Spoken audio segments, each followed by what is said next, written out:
حدیث نمبر ہے 418۔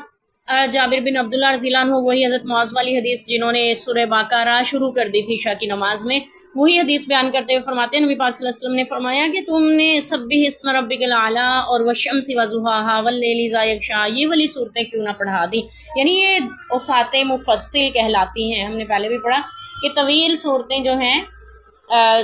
یعنی صورتیں جو سورہ حجرات سے آخر تک جن کو مفصل صورتیں کہا جاتا ہے، اس میں حجرات سے لے کر سورۃ البروج تک مفصل طوال مفصل صورتیں کہلاتی ہیں۔ اور پھر آگے سورہ بروج سے سورۃ البینہ لم یکن الذین کفروا من اہل الکتاب یہاں تک اوساط مفصل کہلاتی ہیں۔ اور پھر سورہ زلزال سے، یعنی اس سے آگے سورہ زلزال آتی ہے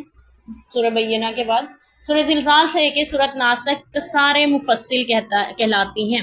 یعنی تفصیلی صورتیں جن میں مضمون جامع جس کو کہہ سکتے ہیں بیان ہوئے ہوئے ہیں، اللہ تعالیٰ نے ان کو بیان کیا ہے۔ تو اس میں جو لمبی صورتیں ہیں سورہ حجرات سے لے کے سورہ بروج تک یہ طوال مفصل کہلاتی ہیں، یعنی لمبی تفصیلی صورتیں، اور دوسری جو ہیں وہ سورہ بروج سے لے کر سورہ بینہ تک یہ قصار مفصل کہلاتی ہیں، اوساط مفصل، اوساط یعنی وسط درمیانی۔ اور سورہ